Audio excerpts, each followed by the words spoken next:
प्रातः क्लास चल रहा था 27/8/1967। रविवार को दूसरे पेज की मध्य में बात चल रही थी। शिव का यादगार मंदिर है और सबसे जास्ती तादाद में है, भारत में भी दुनिया में भी। और कोई दूसरे का तो मंदिर इतना तादाद में नहीं है। और फिर भी भारतवासियों में भले कोई बुद्धि नहीं है, पत्थर बुद्धि है, तो उनको तो ये पता ही नहीं पड़ता है शिव कौन है, सोमनाथ कौन है, बबूलनाथ कौन है।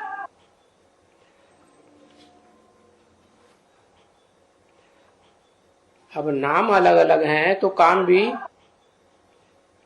ऐसे किए होंगे ना।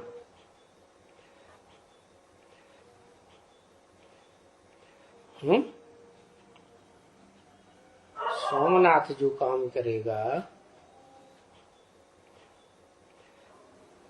वो काम शिव करेगा क्या?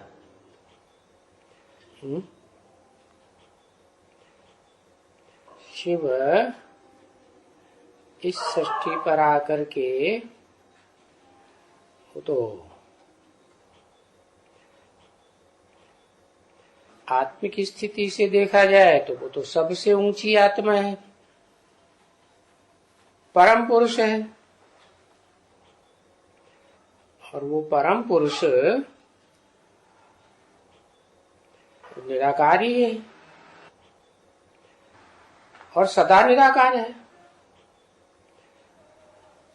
और पुरुषों के मुकाबले, आत्माओं के मुकाबले ज्यादा शक्तिशाली है, सर्वशक्तिमान कहा जाता है, या कम शक्तिशाली? तो ज्यादा सूक्ष्म होगा या स्थूल होगा? ज्यादा ही सूक्ष्म होगा ना। तो अति सूक्ष्म को और स्थूल को किसको याद करने में सहज होता है, किसको याद करने में बहुत कठिन होता है?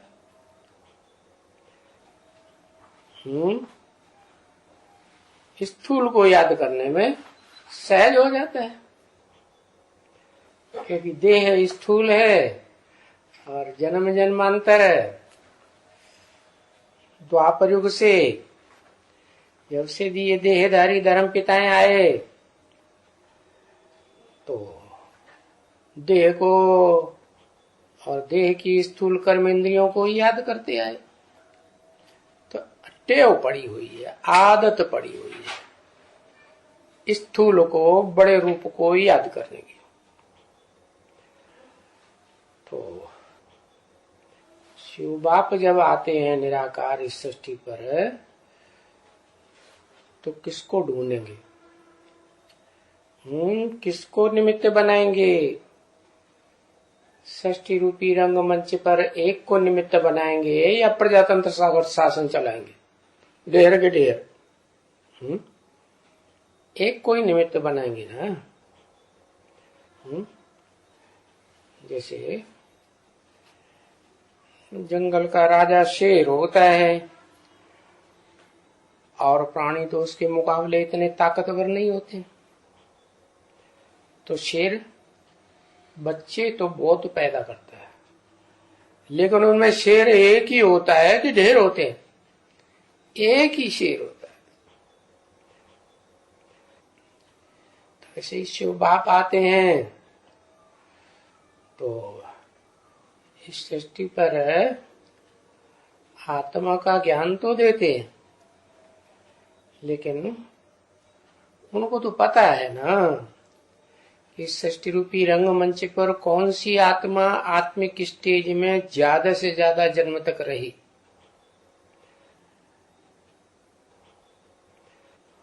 उसी आत्मा को निमित्त बनाएंगे और वो ही ज्यादा से ज्यादा स्टेज लंबी समय तक रंगमंच पर 4 युगों में आत्मिक स्टेज में टिकेगी, जो शूटिंग पीरियड में टिकी होगी।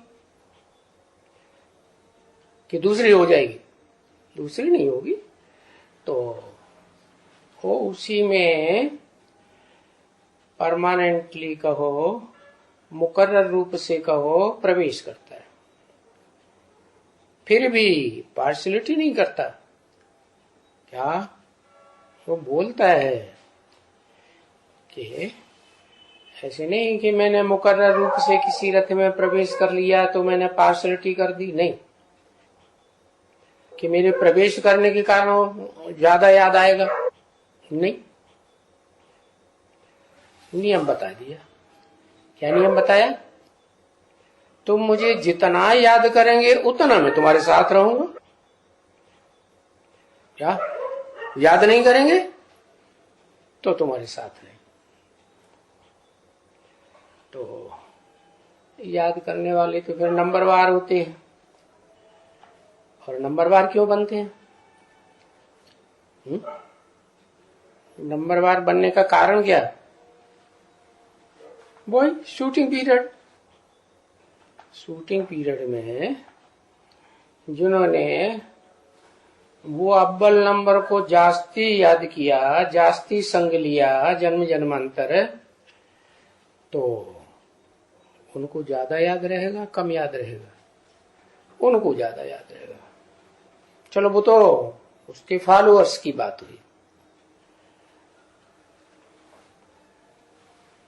उसकी क्या बात हुई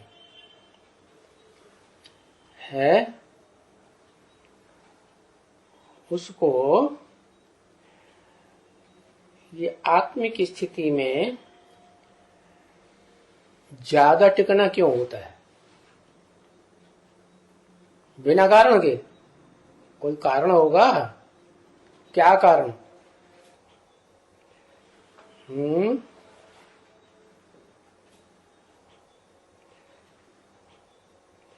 अरे मुकर्रर रथ है, वो तो बता दिया। तुम जितना याद करोगे उतना ही मैं तुम्हारे साथ हूं, उतना ही संग का रंग लगेगा।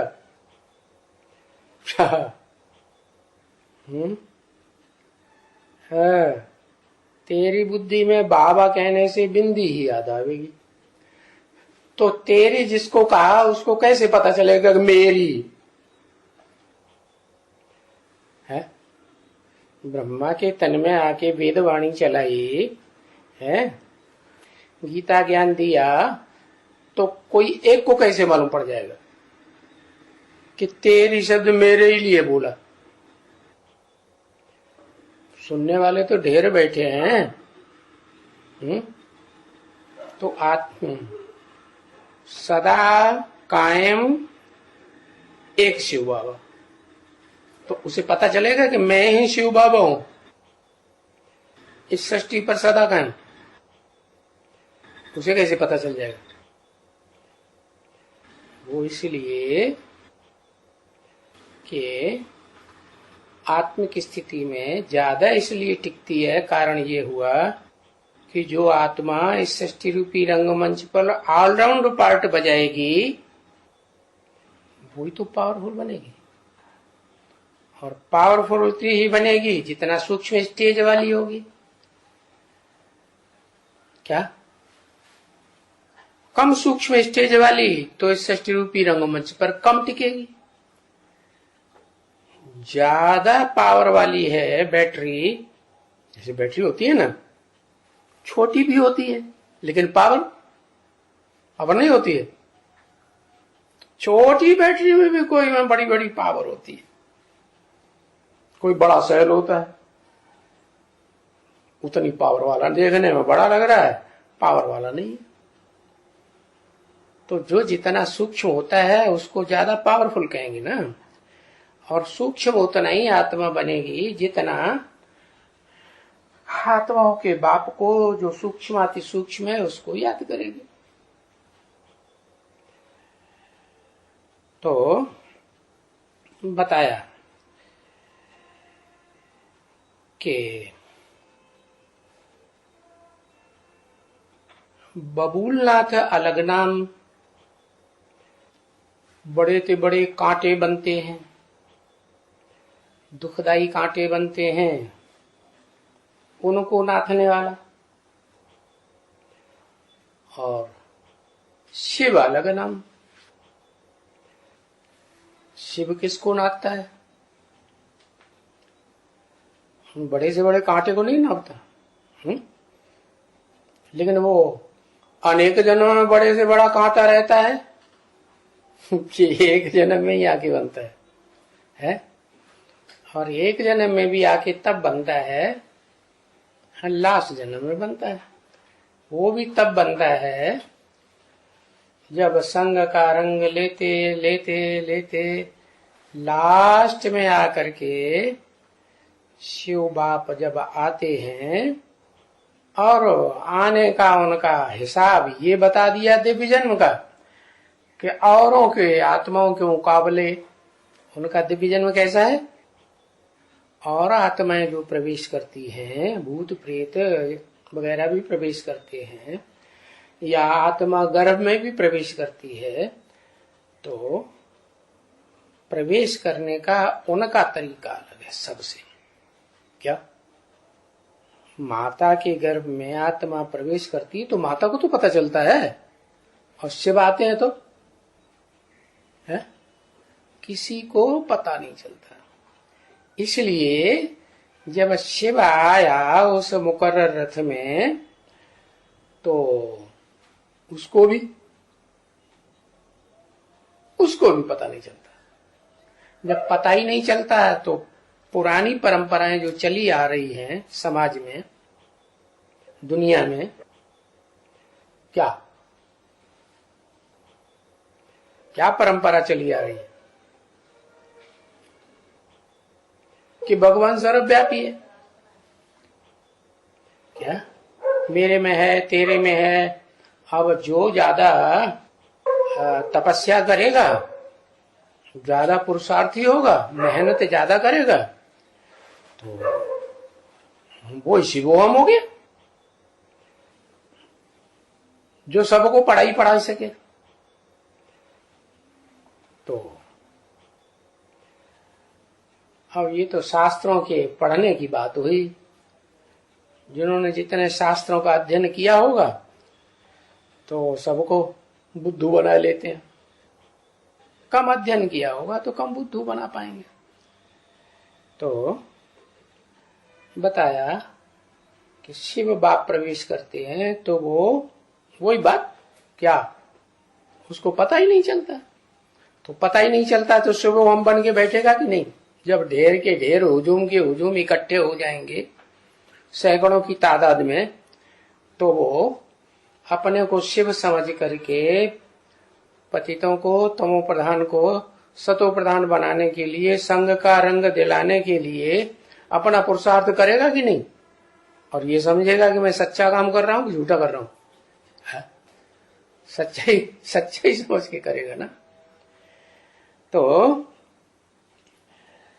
उस समय की बात नहीं है, बात तब की है जब उसे आत्मा का परिचय मिलता है और बाप का भी परिचय मिलता है कि इस मनुष्य सृष्टि में जो भी पार्टधारी आत्माएं हैं, चारों सीन में या कोई एक सीन में या कम या ज्यादा, तो वो सब पार्टधारी आत्माएं बिंदु हैं। और उन बिंदु का बाप भी बिंदु, चींटी का बाप चींटी जैसा, हाथी का बाप हाथी जैसा डबल ढीलो वाला, सांप का बाप सांप जैसा लंबा लंबा। तो आत्मा बिंदु है तो बिंदु आत्मा का बाप भी बिंदु जैसा। ओ माताओं में भक्ति भावना ज्यादा होती है, खास करके भारत की माताओं में।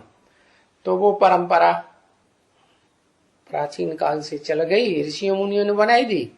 क्या जो गीता में लिखा हुआ, भ्रवोर मध्य प्राणमावेश्य सम्यक, भ्रकुटी के बीच में आत्मा को याद करो, प्राणी को याद करो।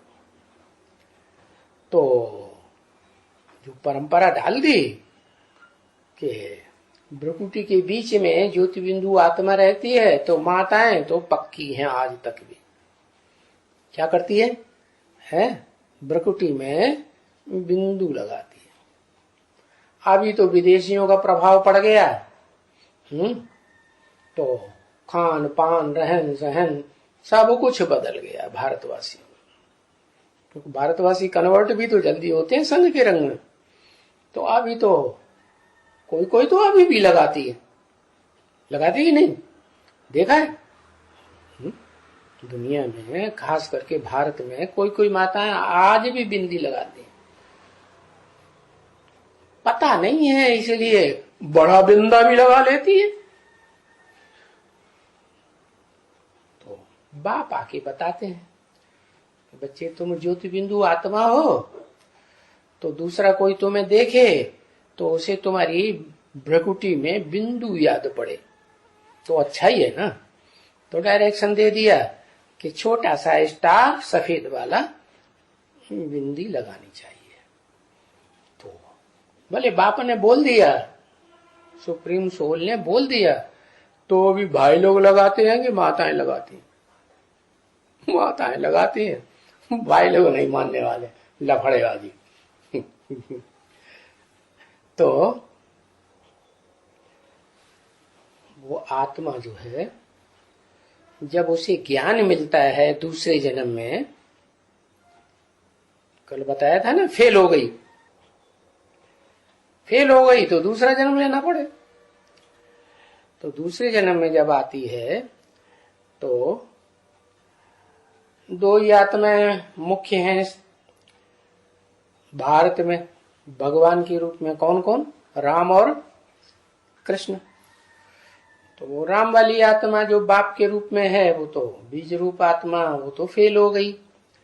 तो फिर कृष्ण वाली आत्मा का नंबर लग गया। उसमें शिव बाप ने प्रवेश करके गीता ज्ञान सुनाना शुरू कर दिया। और सुनाते सुनाते जब कितना टाइम पूरा हुआ, कल बताया था 21 साल पूरे हो गए। तो 21 साल में उनका 21 जन्म का जो वर्षा है हो गया। जब शुरुआत हुई सन 47 से, तो ऊपर चढ़ना शुरू की, ऊपर चलना शुरू किया था या नीचे? 47 में ब्रह्मा में शिव बाप ने आके मुरली चलाना शुरू किया, तो ऊपर चढ़े या नीचे? ऊपर चढ़े। पहले जन्म की सीढ़ी से लेकर के ऊपर की ओर चढ़ा। तो कोई बात गीता में भी लिखी हुई है, विपरिवर्तते, क्या भी माने विपरीत में परिवर्तन होता है ड्रामा। तो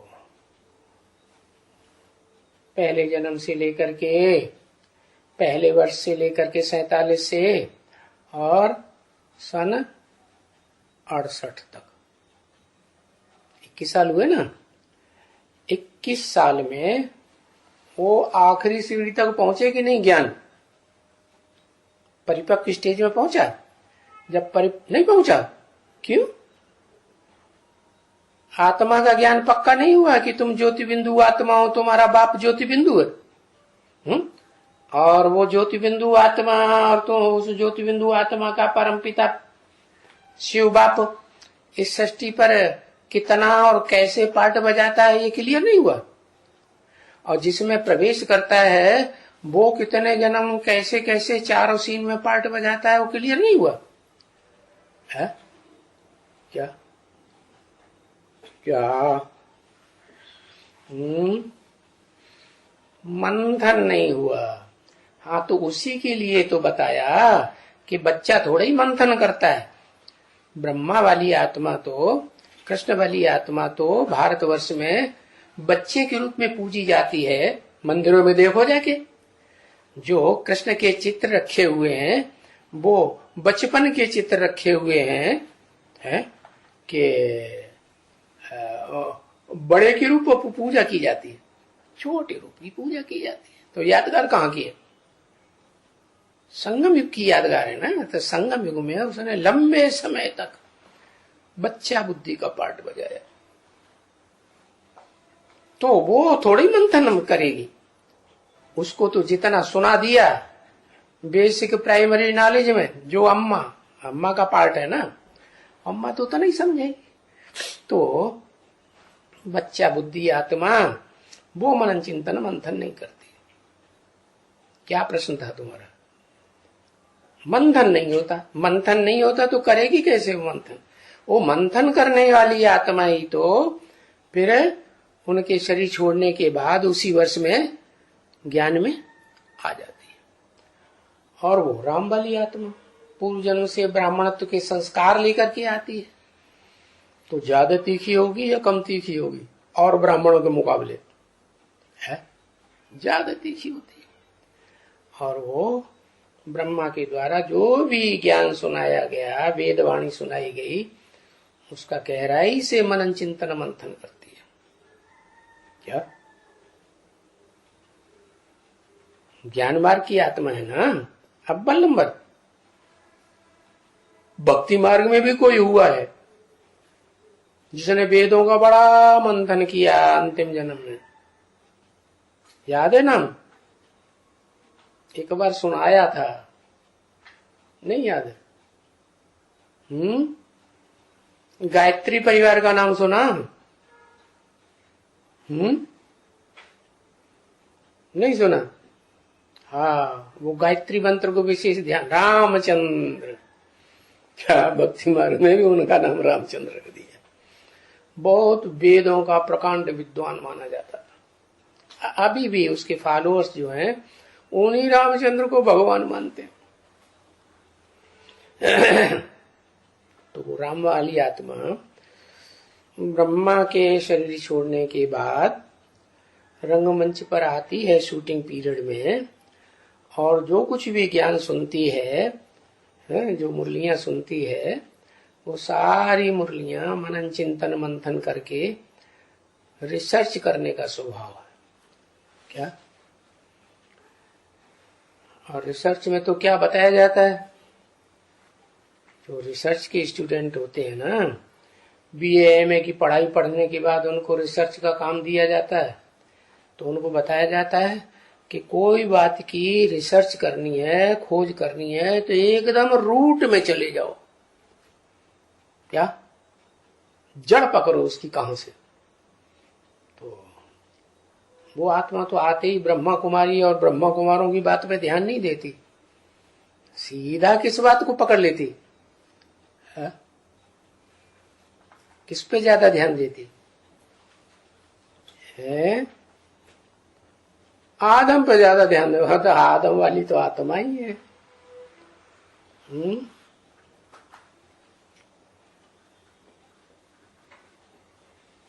दादा लेखराज में ध्यान देती है तुम्हारा है। मूल पुरुषार्थ क्या है? मैं कौन हूं? तो वो तो सभी को पता चल गया, मैं बिंदु आत्मा हूं। मुरलियों पे ज्यादा ध्यान देती है। क्या? ब्रह्मा कुमार कुमारों के पास वो ज्ञान नहीं है जो रूट में है। तो रूट कौन है बेसिक नॉलेज का? ब्रह्मा बाबा जड़ है ना। तो वो मुख से निकली हुई मुरलियों के ऊपर ज्यादा ध्यान दे करके गहन अध्ययन करके कितने साल लगते हैं?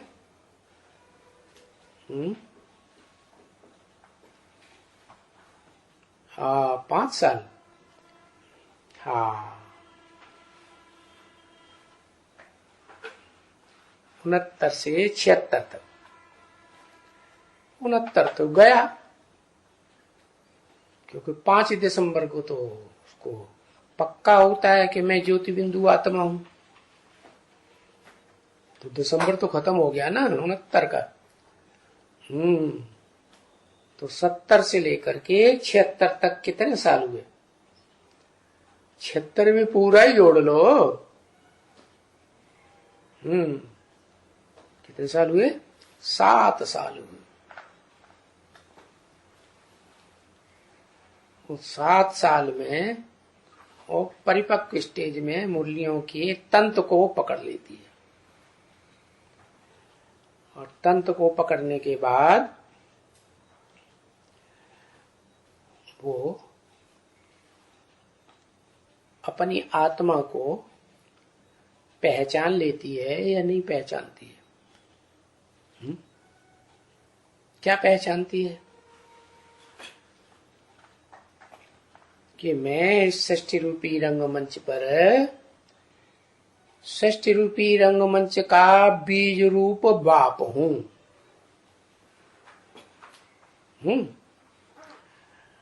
और जब बीज रूप बाप हूं तो गीता में तो लिखा हुआ है, मैं जब आता हूं तो पहले पहले किसको ज्ञान देता हूं?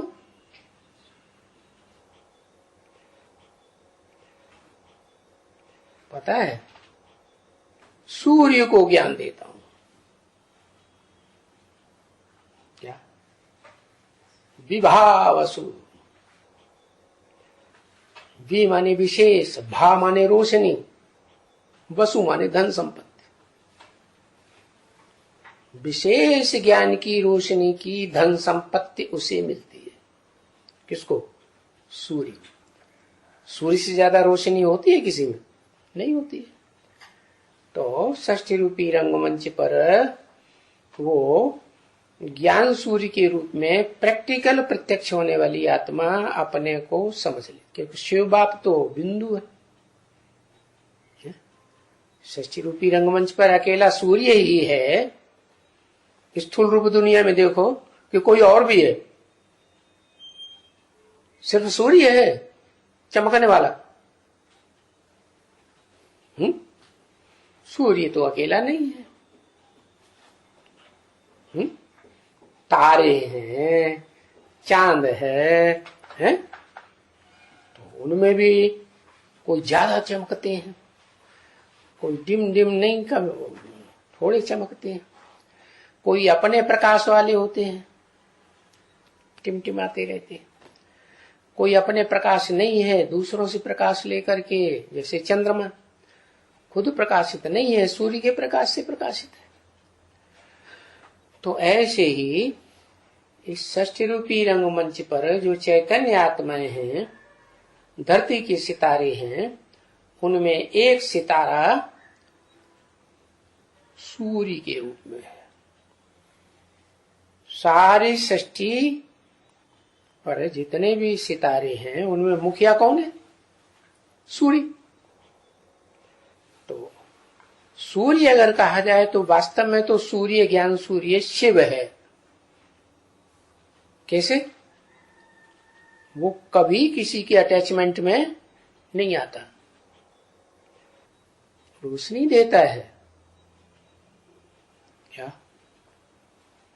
संग का रंग भी मिलता है, देता है, लेकिन खुद नहीं फंसता। और जितने हैं वो सब, जो भी आत्माएं हैं, सब भोगी हैं। और भोग वासना में आकर के उनको संग का रंग लग जाता है। ये नियम है जो गीता में लिखा है, संगात संजायते कामा। काम की आस पूरी नहीं होती है, कामना पूरी नहीं होती है तो क्रोधात कामात भवति संभोग। तो ऐसे दिया ना, माना किसी का मन से, दृष्टि से, वाचा से, कर्मेंद्रियों से संग करेंगे तो उसकी याद जरूर आएगी। ये भोगी आत्माओं की बात बताई। और इस दुनिया में सब आत्माएं भोगी हैं। क्या? एक आत्मा जो षष्ठी रूपी रंगमंच का हीरो है, बीज है, वो भी भोगी है। और वो सबसे जास्ती भोगी है कि सबसे कम है? सबसे जास्ती भोगी है। तो शिव बाप आते हैं तो उसी को पकड़ते हैं। भोगी होगा तो ज्यादा पतित बनेगा कि योगी होगा तो ज्यादा पतित बनेगा? भोगी ज्यादा पतित बनेगा। तो उसी आत्मा को पकड़ते हैं जो सबसे जास्ती पतित बन जाती। उसको एक को मुड्ढे को सुधार लिया क्या तो सब सुधर जाए। जैसे डकैतों का गैंग होता है ना, तो जो सरगना डकैत होता है मुखिया, पुलिस अगर उसको पकड़ लिया मिलिट्री ने तो फिर सारा गैंग बिखर के भाग जाएगा। ऐसे प्रदर्शनी अंग में चित्र भी दिखाया कि नहीं, याद है क्या? ज्ञान सूर्य प्रगटा अज्ञान अंधेरे दिखाया है कि उसमें सूर्य प्रकट हुआ और काम क्रोध लोभ मोह अहंकार के राक्षस हाथ उठा के भागे। ऐसे ही है। शिव तो है अव्यक्त, और शंकर वाली आत्मा के लिए तो शास्त्र में भी प्रसिद्ध है कि तीसरा नेत्र ज्ञान का खुला और कामदेव बस हो गया। वो तो मुखिया है ना विकारों का है, तो मुखिया भागा तो पीछे पीछे सारे ही भाग खड़े। क्या सेनापति दमदार है, ज्यादा पावर देने वाला है, उमंग उत्साह बढ़ाने वाला है, तो भागेंगे, या उल्टा होगा तो भागेंगे? उल्टा होता है तभी भागते। कंट्रोलर मजबूत होने चाहिए। तो इसलिए शिव बाप आकर के उस एक आत्मा को ही मजबूत बनाए देते, आप समान बनाए देते। आप समान माने किस बात में आप समान? निराकारी है तो निराकारी बनाए देते, निर्विकारी है तो निर्विकारी बनाए देते, और निरहंकारी है शिव बाप तो निरहंकारी बनाए देते। पहले निरहंकारी था या दुनिया का सबसे बड़ा अहंकारी था?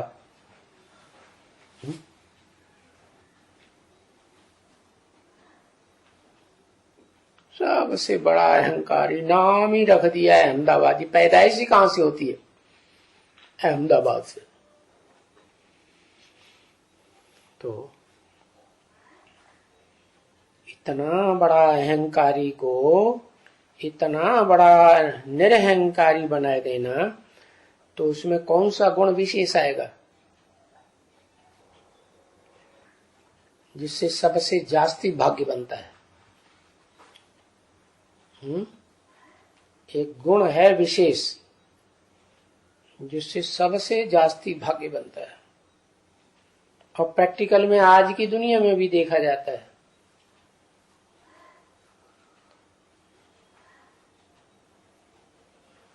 त्याग। त्याग से भाग्य बनता है। शिव में क्या खासियत है? Supreme soul God father, heavenly God father में क्या खासियत है? कुछ नहीं चाहिए। तो उनकी तो बड़ी बात नहीं, क्योंकि उनको तो रथ ही नहीं है, तो स्वार्थी कहां से होंगे? रथ होगा, शरीर होगा तो स्वार्थी होंगे, रथ ही नहीं होगा तो स्वार्थी कैसे? तो जिसमें प्रवेश करते हैं उसको आप समान बना करके, जो सबसे बड़ा स्वार्थी होता है, दुनिया का सबसे बड़ा भोग भोगने वाला, उसको निस्वार्थी बना देते हैं। क्या कैसा नाम क्या है शिव का? एक ही पक्का नाम है ना, शिव। शिव माने कल्याणकारी। तो जैसा नाम वैसा काम। तो जिसमें प्रवेश करता है मुकर्रर रूप से, उसको भी क्या बनाया? आप समान विश्व कल्याणकारी बना दिया। क्या अपने रथ की चिंता नहीं। और जो रथ वाले हैं ना, जो भी स्वार्थी आत्माएं हैं दुनिया में, तो सभी स्वार्थी हैं, खास करके कलयुग के अंत में तो सबको निस्वार्थ बनाने का ठेका लेता है। कैसे? रथ ही नहीं रहेगा तो क्या बन जाएंगे? स्वार्थी बनेंगे कि निस्वार्थी बनेंगे? निस्वार्थी। तो बताया कि वो आत्मा जो सोमनाथ कही जाती है, वो उस आत्मा को पकड़ती है जो इस सृष्टि रूपी रंगमंच पर पहले पहले सबसे पहले रथ की इंद्रियों का भोग करना शुरू करती है। कौन है? कौन है वो आत्मा?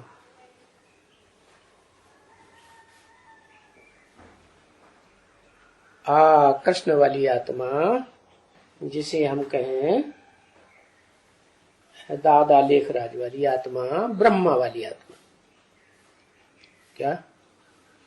इसीलिए उसकी यादगार में मंदिर बना हुआ श्रीनाथ द्वारा। क्या त्याग करती है या बढ़िया बढ़िया माल पहले खुद खाती है? और क्रिश्चियंस ने उसको फॉलो किया। किसको फॉलो किया है? कृष्ण को। या कहो क्या कृष्ण ने क्रिश्चियंस को फॉलो किया? अंत में दोनों बातें हो गई, क्योंकि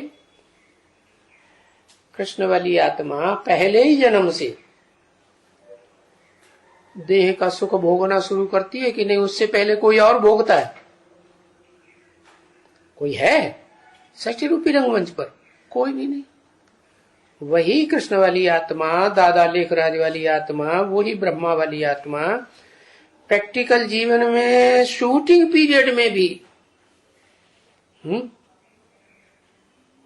वो मस्ती मारती है, खूब खान पान 36 प्रकार के भोग बनाना खाना पसंद करती है कि जगन्नाथ भंडारी की तरह सारी दुनिया का पहले ध्यान रखती है। क्या करती है? पहले खुद स्वार्थी हुई ना, तो दुनिया का सबसे बड़ा स्वार्थी हो गया वो आत्मा। जैसे शिव बाप ने आकर के किसको पकड़ा? दुनिया के सबसे बड़े स्वार्थी को पकड़ लिया, निस्वार्थी बनाने के लिए। ऐसे ही जिसका नाम सोमनाथ पड़ा, उसने क्या किया है? जो बड़ा भोगी है। कौन? चंद्रमा। क्या? चंद्रमा माने मन।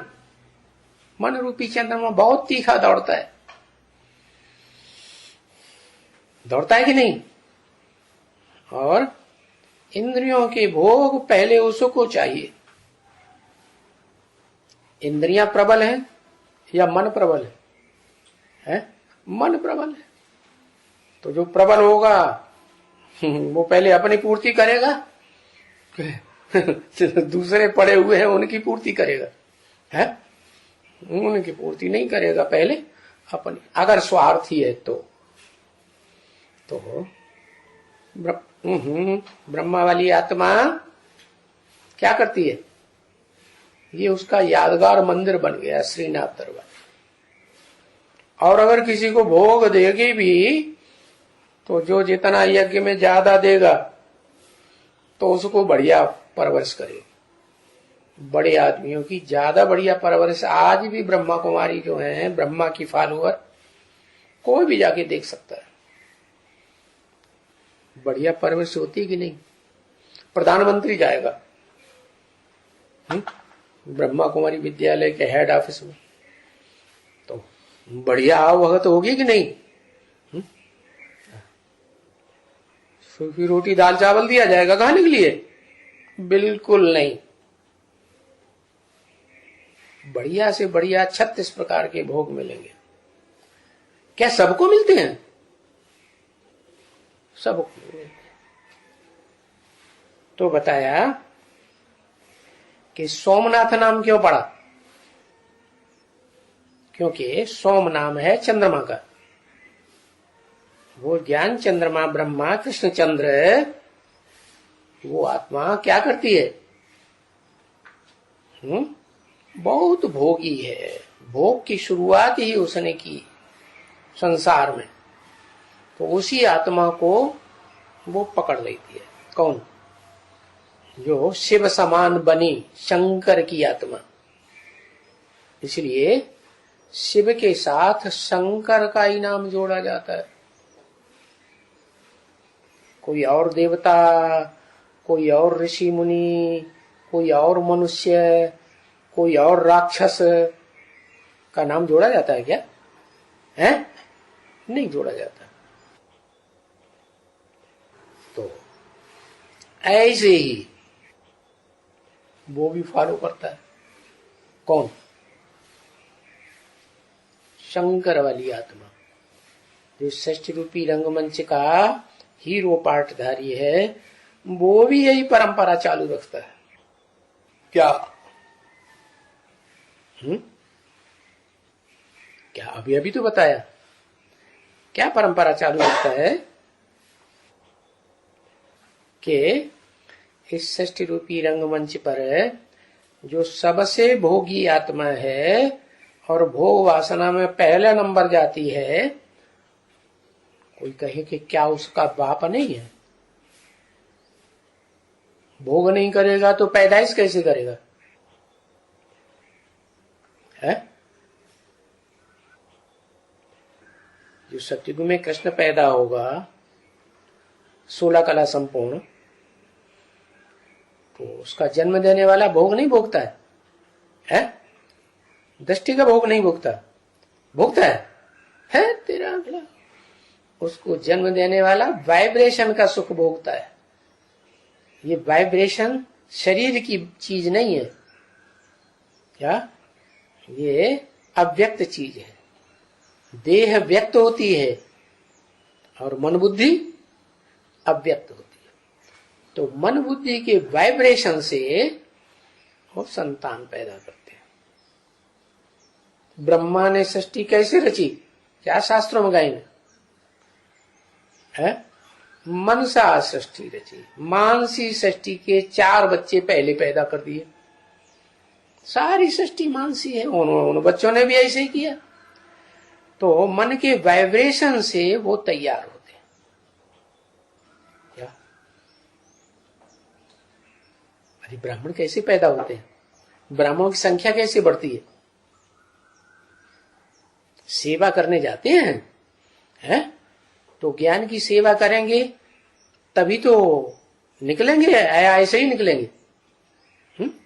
तो ज्ञान की सेवा करते समय अगर वाइब्रेशन है याद का, तो रिजल्ट निकलेगा। यह याद का वाइब्रेशन ही नहीं है, अंश मात्र भी नहीं है, देवभान भी भरा हुआ है, तो रिजल्ट निकलेगा। ब्राह्मण कब पैदा होंगे? जैसे ब्रह्मा ने वाइब्रेशन, मन के वाइब्रेशन से मानसी सृष्टि पैदा की, ऐसे ब्रह्मा कुमार का भी फर्ज बन जाता है कि जो भी यज्ञ सेवा में कदम बढ़े तो उसमें याद होनी चाहिए। याद होगी तो रिजल्ट निकल आएगा। याद का अर्थ क्या है? याद माने प्यार, लगाओ। तो स्नेह, तो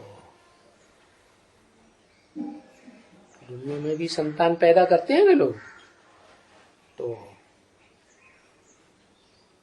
पति पत्नी का जितना प्यार होगा उतनी अच्छी पैदाइश होगी। कि मारामारी चल रही है, जबरदस्ती चल रही है, तो देवताई आत्मा पैदा होगी, राक्षसी आत्मा पैदा होगी। राक्षसी आत्मा पैदा होगी, सींगों वाली। तो ऐसे ही यहां पर भी बात है। जो कृष्ण वाली आत्मा सत्युग के आदि में 16 कला संपूर्ण जन्म लेती है, वो कलातीत से जन्म लेती है या 16 कला संपूर्ण से जन्म लेती है? कलातीत से जन्म लेती है। और कलातीत अतीन्द्रिय सुख तभी ही मिलता है जब वाइब्रेशन का सुख हुआ जाता है। उसको कहते हैं बैकुंठवासी, क्या विष्णुलोक, विष्णुलोक में वाइब्रेशन की पावर काम करती है। तो ऐसे नहीं है कि 16 कला संपूर्ण सतयुग में जो पैदा हुआ पहला प्रिंस, तो उसका बाप भी देह का भोग करता होगा। क्या करता है? नहीं करता है, देह का अंश मात्र में। और उसकी यादगार पेड़ पौधों में भी दिखाई जाती है। कोई पौधा है? कौन सा है? हाँ, बहुत खाता है ना, ये खाता था। हाँ, पपीता। पपीता की जो हालत ऐसी है कि 2 मील दूर पर भी, 2 मील के दायरे में कोई वृक्ष ना हो पपीता का, न मादा न मेल न फीमेल, तो भी 2 मील 2 किलोमीटर दूर पर भी अगर कोई वृक्ष खड़ा हुआ है, फीमेल या मेल, तो एक दूसरे से वाइब्रेशन अपना मिला लेंगे और फल पैदा कर देंगे। दूसरे वृक्षों में ऐसा नहीं होता है ना। मिसाल है ना, मिसाल तो होनी चाहिए ना। मिसाल है आज की दुनिया में भी। दुनिया कभी सच्चाई से खाली हो जाती है क्या? नहीं। पवित्रता का अंश कुछ न कुछ रहता है तब दुनिया चलती है, कि बिना पवित्रता के पालन के दुनिया चलती है? अंश मात्र कहीं न कहीं पवित्रता होगी तो दुनिया चलेगी। दुनिया के सारे काम, चाहे स्थापना का काम हो चाहे विनाश का काम हो, पवित्रता के बगैर नहीं चलता। तो ये पवित्रता की पावर पेड़ पौधों में भी देखी जाती है, प्राणियों में देखी जाती है कि नहीं? पेड़ पौधे तो निर्जीव कहे जाते हैं, प्राणियों में होती है कि नहीं? मोर, मोर है ना, तो मोर जो है वो विकारी कर्म इंद्रियों से नहीं करता। क्या? वो सिर्फ आंसू पीती है मोरनी, और उसी से गर्भ रह जाता है। कहां की यादगार? संगम युग की यादगार। कैसे?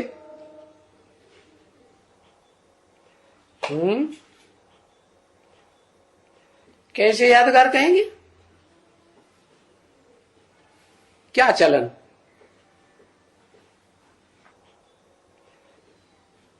ज्ञान डांस करता है। अरे ज्ञान डांस की तो वाइब्रेशन है, ज्ञान डांस तो ठीक है। ज्ञान डांस करने से कोई बीज थोड़ा ही पड़ जाता है। ज्ञान डांस करने से आकर्षण होगा मोरनी को, बस। बीज कैसे पड़ जाएगा? तो जो यादगार अब आज तक चली आ रही है कि मोरनी मोर का आंसू पीती है, तो वो यादगार यही है कि जो भी रुद्रमाला के मणके हैं, राधा कृष्ण की कोई यादगार है, नाम है, तो जो भी रुद्रमाला के मणके हैं वो रोते रोते पैदा होते हैं। क्या? उनकी सख्त परीक्षा होती है ना, तो ऐसी सख्त परीक्षाएं होती हैं, रोना शुरू कर देते हैं। रोना आदमी कब हेल्पलेस हो जाता है तब रोता है, कि दमदार रहता है तब रोता है? हेल्पलेस हो जाता है, होल्ड ऑल खत्म, तो रोता है। तो मोरनी को तो उसके डांस की कदर है ना। उसका डांस सबसे जास्ती दिल लगा के कौन देखती है? मोरनी ही तो देखती है ना, तो कदर है उसको। तो उस कदर की वो वैल्यू समझती है, और वो आकर के उसका आंसू पी लेती है, उसी से गर्व रह जाता है। तो ये शूटिंग पीरियड में जैसा होगा वैसा ही तो बड़ा ड्रामा में चलेगा है। आंसू जो निकलता है वो खुशी के वाइब्रेशन से निकलता है मोस्टली, या दुख आता है तब वाइब्रेशन निकलता है आंसू का। आंसू जो निकलता है दुख के वाइब्रेशन से मोस्टली निकलता है। और पुरुष आंसुओं से ज्यादा रोते हैं कि स्त्रियां आंसू से ज्यादा रोती है?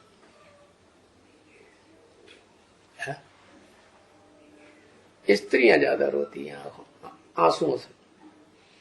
पुरुष तो कठोर होता है ना, उसके आंसू नहीं निकलते, अंदर ही अंदर मन रोता है क्या।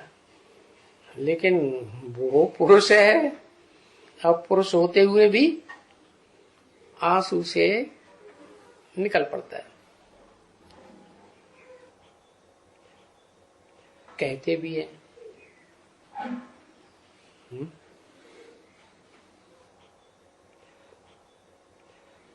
वियोगी होगा पहला कवि, आह से निकला होगा ज्ञान, निकल कर नैनों से चुपचाप बही होगी कविता अनजान। कवि माने विद्वान, दुनिया का बड़े से बड़ा विद्वान। तो वो तो वेदों का जानकार को ही तो विद्वान कहा जाता है। तो वो षष्ठी रूपी रंगमंच का जो हीरो पार्टधारी है वो पहला कवि भी है। उसका नाम मालूम है गीता में क्या दिया गया? शास्त्रकारों ने तो कुछ और समझ लिया। नहीं, व्यास तो द्वापर में हुआ, उसका नाम दिया है उषणा। क्या वो क्या है? उषा नाम। वो उषा नहीं है, उषा को फॉलो करने वाला है या उषा है पीछे पीछे जाने वाला। तो उषा तो सवेरे को प्रातः काल को लाल लाल उषा निकलती है ना, लालिमा भी कहते हैं उसे। तो उसके पीछे पीछे कौन भागता है? सूर्य भागता है। तो उसका नाम दिया है, ज्ञान सूर्य के रूप में पार्ट बजाने वाले का नाम दिया है उषणा। तब ये कवि ने किसी ने भाव विभोर होकर के गीत बनाया ना, तो उसमें ये सच्चाई आ गई कि पहला कवि कैसा होगा? वियोगी। वियोगी होगा पहला कवि, आह से उपजा होगा ज्ञान, निकल कर नैनों से चुपचाप बही होगी कविता अनजान। तो वो मोरनी है, वो उसका आंसू पीती है। कौन हुई मोरनी? अरे बड़ा खुश हो गया, नाम सुनते ही खुश हो गया। रुद्रमाला के मणके है ना, कोई के हाथ टूटे हुए, कोई की टांग टूटी हुई है, कोई काना है, कोई बहरा है, किसी को मुख नहीं है, कोई बहुत मुख वाला है। बहुत मुख वाला मालूम कौन है? बहुत प्रसिद्ध है शास्त्रों में, कार्तिकेय। रावण नहीं। रावण तो मुख होते थोड़े ही 10 मुख होते हैं रावण को। वास्तव में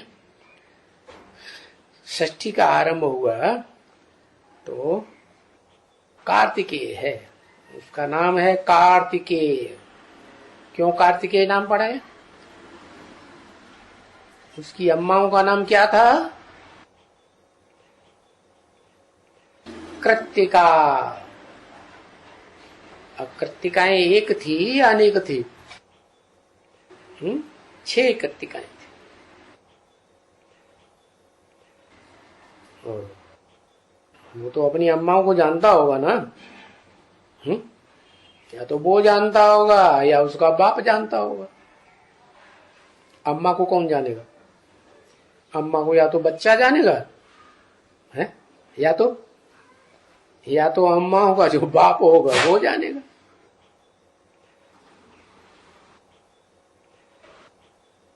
तो नाम कृतिका क्यों पढ़ा? कृत माने क्या?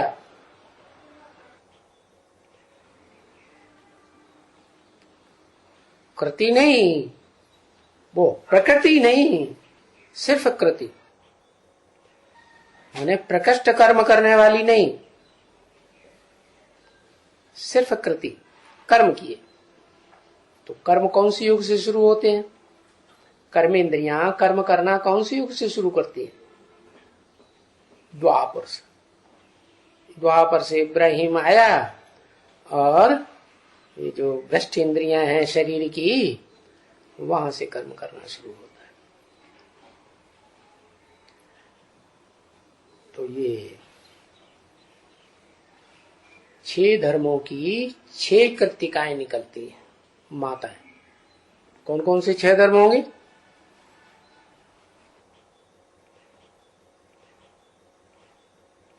है इस्लामी, बौद्धी, क्रिश्चियन, सन्यासी, मुस्लिम, सिख। हो गया ना? ये 6 जो हैं पक्के आस्तिक है। 7वां जो आर्य समाज है वो आधा आस्तिक है, आधा नास्तिक है, उसको छोड़ दो। तो वो 6 धर्मों की जो 6 आधार मूर्त माताएं हैं ना, वो ही कृतिकाएं। कर्म को ज्यादा महत्व देते हैं, कर्म इंद्रियों के कर्म को, ज्ञान इंद्रियों को उतना महत्व नहीं देते। तो 6 आत्माएं, वो 6 माताएं 6 धर्मों से कनेक्टेड हुई ना, वो ही कृतिकाएं हैं। तो और वो औलाद उसकी कौन प्रसिद्ध है कृतिकाओं की? कार्तिकेय। जैसे ब्रह्मा, तो ब्रह्म में मात्रा नहीं है, फिर बच्चे बनते हैं तो ब्राह्मण, तो मात्रा बढ़ गई ना। विष्णु, मात्रा बढ़ी बच्चों की, फॉलोअर्स की। वैष्णव, शिव, शैव, बच्चे के अर्थ में मात्रा बढ़ती है ना, वो रचना बनती है, उस रचने की मात्रा बढ़ जाती है। तो ऐसे ही ये कार्तिकेय नाम पड़ा।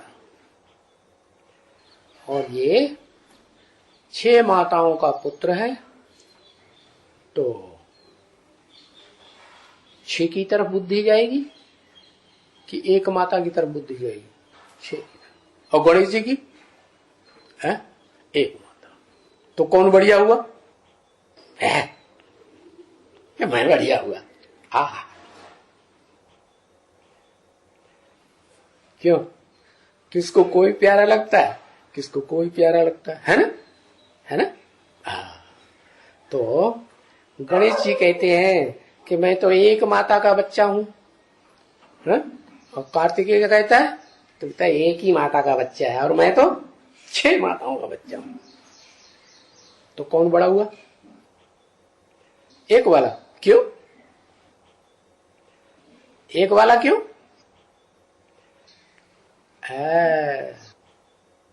अभिविचारी कहा जाएगा ना। वैसे अभिविचारी तो वो भी नहीं कहा जाएगा, क्योंकि बाप तो होना चाहिए। जैसे ब्रह्मा कुमार है, वो कहते हैं हम ब्रह्मा कुमार हैं। उनसे कहो मुरली में तो बोला है कि प्रजापिता ब्रह्मा कुमार लिखना चाहिए, तुम बाप का नाम क्यों नहीं लेते? तो बाबा ने भले बोल दिया मुरली में, फिर वो क्या लिखते हैं? नहीं। तो गणेश जी क्या कहते हैं? अरे जैसे कलयुग में देवियों की पूजा होती है या देवता को भी पूजा देवियों के साथ मानते हैं?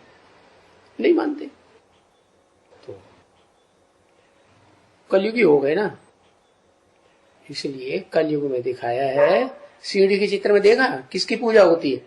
गणेश जी की भी पूजा होती है और हनुमान जी की पूजा। जानवर बुद्धि है, इतनी बात बुद्धि में नहीं बैठती। ब्रह्मा कुमारियों को कितना भी समझाओ प्रजापिता लिखो, अपने विद्यालय का नाम तो लिख दिया, प्रजापिता ब्रह्मा कुमारी सूर्य विश्वविद्यालय, लेकिन अपने नाम के आगे प्रजापिता शब्द नहीं लगा।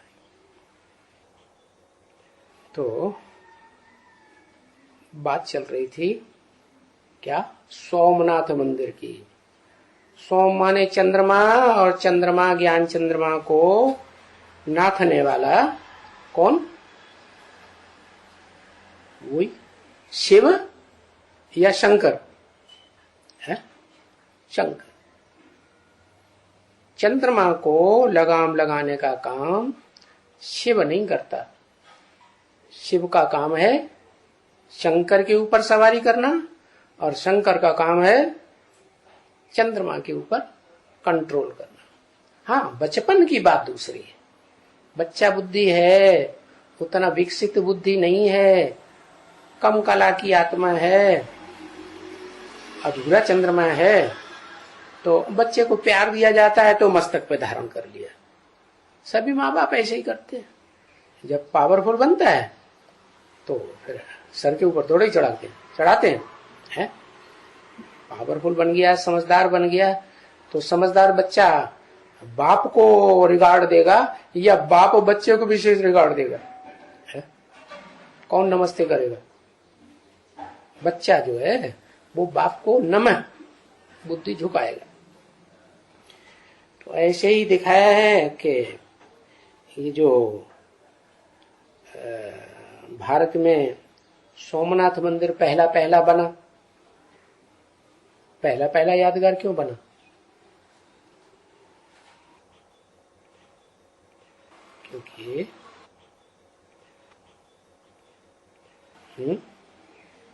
क्योंकि कृष्ण वाली आत्मा जो षष्ठी रूपी रंगमंच पर जन्म लेकर के पार्ट बजाती है 16 कला संपूर्ण का, वो पहला प्रंश है। इसलिए उसी की यादगार में ये सोमनाथ मंदिर बना, ताकि लोगों को पता चले कि सोम का भी बाप, चंद्रमा का भी बाप सूर्य है। फिर माता कौन है? आप तो सूर्य हो गया, सूर्य से रोशनी लेता है। जो बुद्धि की पावर आती है बच्चों में, वो कहां से आती है? देह की जो पावर आती है वो भी कहां से आती है? धरणी में भी कहां से आती है? पिता से आती है। परम ब्रह्म तो खुद ही माता है। यहाँ तो सोम की बात है। परम ब्रह्म का तो पार्ट खत्म हो गया। सत्युग के आदि में परम ब्रह्म का पार्ट रहा नहीं। परम ब्रह्म माने बड़े ते बड़ा ब्रह्मा, बड़े ते बड़ा ब्रह्मा सो विष्णु बन गया। तो लक्ष्य प्राप्त हो गया कि नहीं? तो ये सत्युग में भी पार्ट विष्णु का है। विष्णु का पार्ट सत्युग में थोड़ा ही है। विष्णु का पार्ट सिर्फ है वैकुंठ में है, विष्णु लोक में है।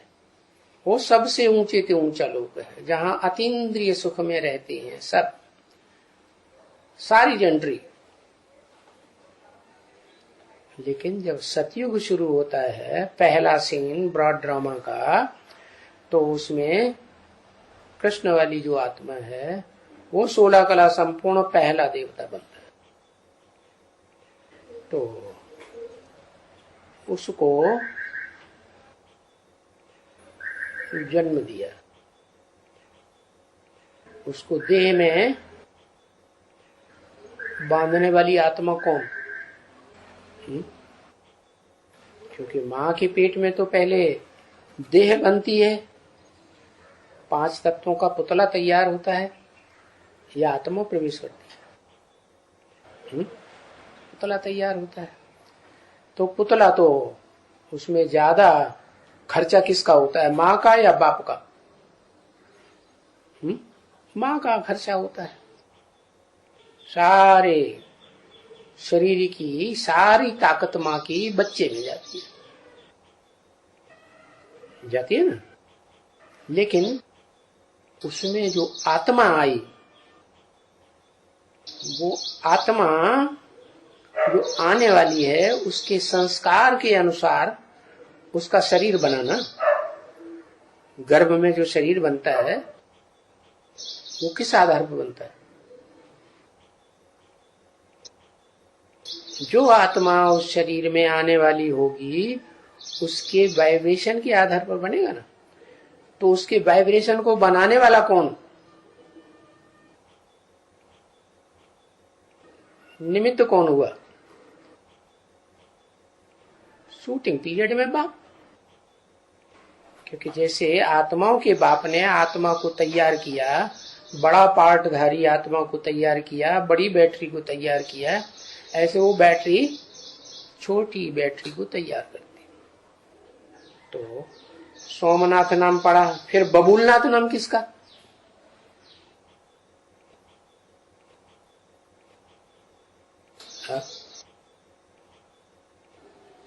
सोम चंद्रमा तो ठंडा होता है, 16 कला संपूर्ण भी बनता है, कलाहीन भी बनता है। कलाहीन बनता है तो तमो प्रधान कलयुगी दुनिया में बनेगा। लेकिन सोमनाथ पार्ट, वो बबूलनाथ पार्ट किसका है? बबूल का नाथ। बबूल माने बड़े ते बड़ा कांटा। इस दुनिया का बड़े ते बड़ा कांटे का पार्ट कौन बजाता है? दुनिया का बड़े ते बड़ा जो विनाश करता है वो ही बड़ी ते बड़ा पार्ट बजाता है। क्या? किस आधार पर? किस आधार पर बड़ी ते बड़ा कांटा कहा गया?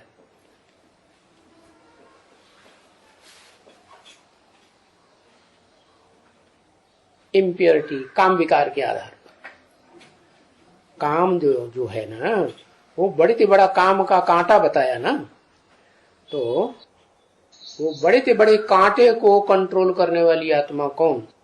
भारतवासी तो जानते ही नहीं कि बबूलनाथ कौन है, सोमनाथ कौन है, शिव कौन है, कुछ भी नहीं जानते। लेकिन नाम अलग अलग हैं तो काम भी अलग अलग होंगे ना। तो बबूलनाथ किसे कहेंगे? और बबूलनाथ के मंदिर की यादगार कहां बनी हुई है? बम्बई।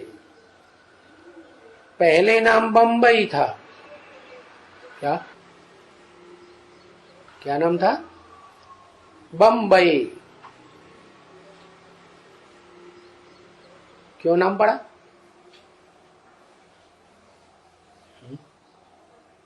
क्योंकि शूटिंग पीरियड में जब एडवांस का ज्ञान पहुंचता है बम्बई में तो बमबारी होती है।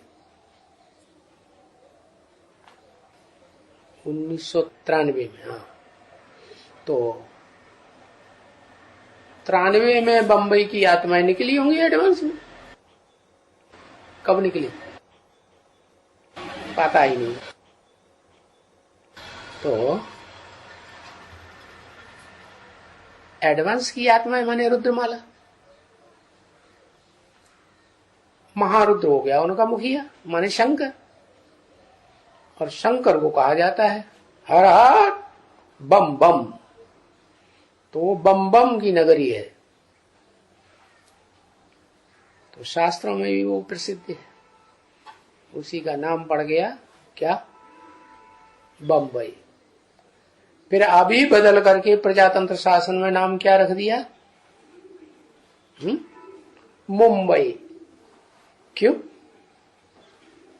ये किसके आधार पर नाम रख दिया? मुंबा देवी। ये मुंबा देवी नाम क्यों पड़ा?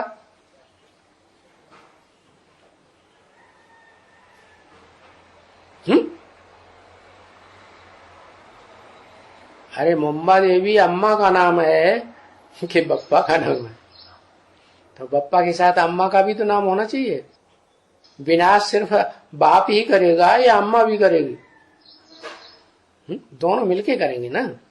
तो जगत पिता और जगदम्बा, जगदम्बा का पार्ट भक्ति मार्ग में पहले या बाप का पार्ट पहले? पहले कौन पूजा जाता है? पहले बाप, और बाद में कलयुग की शुरुआत में, कलयुग की शुरुआत से लेकर के देवियों की पूजा होती है।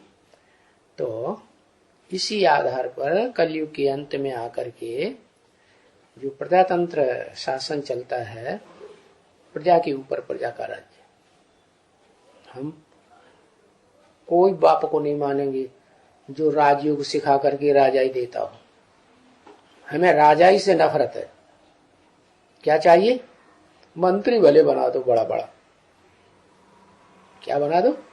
हाँ, प्रेसिडेंट बना दो, मंत्री बना दो, महामंत्री बना दो, कुछ भी बना दो, राजाई नहीं।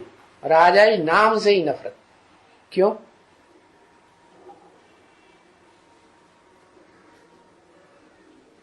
जब शूटिंग पीरियड हुआ तो उन्होंने राजयोग का ज्ञान सीखा ही नहीं। क्यों? शूटिंग पीरियड जब होता है तो किसका शासन चलता है भारत में? राजाओं का शासन चलता है कि प्रजातंत्र शासन चलता है? प्रजातंत्र। तो प्रजातंत्र शासन में जिनको कुर्सी मिल गई वो अपने कुर्सी के नशे में रहते हैं। आर्य समाज है ना, तो आर्य समाजियों का भी तो कोई राज्य चलता होगा। तो राज्य चलता है उनका प्रजातंत्र का राज्य। वो साकार भगवान को मानते ही नहीं, साकार देवताओं को नहीं मानते। देवताओं में जो बड़ा देवता है महादेव, उसको भी नहीं मानते। बस वेद वेद वेद वेद वेद चिल्लाते रहे। वेदों का तंत्र क्या है वो पता ही नहीं। ढेर सारे गुरुकुल खोले हुए हैं, बस उनमें 2-3 घंटे वेद की शिक्षा दी जाएगी। अरे भाई, अपने धर्म ग्रंथ को तो भारत को पहचानो। भारत का मूल ग्रंथ, धर्म ग्रंथ कौन सा है? पुराने से पुराना है श्रीमद् भगवत गीता। उसका नाम ही है श्रीमद् भगवत गीता। क्या? श्रीमत माने श्रेष्ठ ते श्रेष्ठ मत, जहां से मिलती है वो गीता का भगवान है। और गीता में ये भी लिखा हुआ है कि श्रेष्ठ से श्रेष्ठ मत वाला, श्रेष्ठ से श्रेष्ठ मत माने बुद्धि देने वाला कौन है? क्या लिखा है? लिखा है इंद्रियां बड़ी पावरफुल है, इंद्रियों से मन बड़ा पावरफुल है। मन से जो मनुष्यों की बुद्धि है नंबरवार, वो बड़ी पावरफुल। मनुष्यों की बुद्धि में सबसे बुद्धिमान मनुष्य त्रिनेत्री कहा जाता है, तीसरा नेत्र वाला, जिसका नाम शिव के साथ जुड़ा रहता है। और उस शंकर से भी ज्यादा पावरफुल शिव है। क्या क्या ना, इंद्रियाणि परान्याओ इंद्रियेभ्यः परम मनः, मनसस्तु परा बुद्धि। मनुष्य सृष्टि में एक से एक बुद्धिमान पड़े हुए ना, तो मन से भी ज्यादा प्रबल है बुद्धि। मन माने ज्ञान चंद्रमा, ब्रह्म, ब्रह्मा से प्रबल शंकर। मनसस्तु परा बुद्धि यो बुद्धिः परसस्तु सः। जो बुद्धि से भी, बुद्धिमानों से भी इस मनुष्य सृष्टि में जो भी बुद्धिमान नंबरवार हैं, उनसे भी सबसे जास्ती बुद्धिमान है वो कौन है? वो सा, सा माने ऊपर का निशान, ऊपर को इशारा किया। वो है जो ऊपर से आता है, अपनी इच्छा से आता है। इसलिए मुसलमान कहते हैं उसे खुदा, खुदा आता है। तो बताया वो आता है किसमें? जिसका नाम उसके साथ सदा जुड़ा हुआ है। भक्ति मार्ग में क्या कहते हैं? क्या नाम देते हैं? मंदिर में जाएंगे तो क्या समझ के जाते हैं? किसके पास जा रहे हैं? शिव शंकर भोलेनाथ, शिव के साथ शंकर का नाम जोड़ेंगे, किसी और का नाम दुनिया में नहीं जोड़ा जाता। तो वो बाप हो गया जिसका नाम पहले, और जिसका नाम बाद में, वो बच्चा हो गया, बड़ा बच्चा शिव का। तो जो बड़ा बच्चा है वो इस षष्ठी रूपी रंगमंच पर बड़े से बड़े फूल का पार्ट बजाता है। बताओ दुनिया में बड़े से बड़ा फूल कौन सा माना जाता है, और उसको क्या कहते हैं? कमल, किंग फ्लावर। क्या किंग फ्लावर होगा तो कोई क्वीन फ्लावर भी होगा।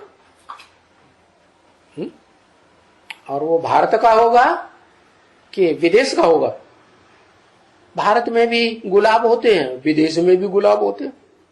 विदेश में देखने में बड़े अच्छे, खुशबू कुछ भी नहीं, मार दिया जाए। मेरे पास वीडियो होता तो इसका चेहरा खींच लेता।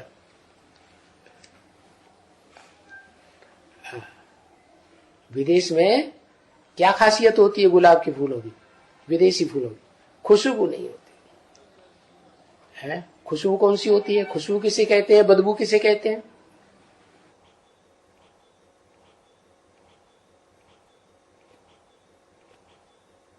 बेहद में किसे बदबू कहते हैं? हाँ, पवित्र कन्या माता है तो उसे खुशबू कहेंगे। अपवित्र होती जाती है, विविचारणी बनती जाती है तो बदबू कहा जाता है। तो ये बताया कि विदेशी जो फूल हैं उनमें खुशबू नहीं होती और वो देखने में बड़े सुंदर लगते हैं। और भारत में जो प्रसिद्ध है वो कौन सा है? रूहे गुलाब। क्या वो तेरे को अच्छा लगता होगा है? दोनों हैं आमने सामने। क्या कहा? ये भी है वो भी है, दोनों हैं।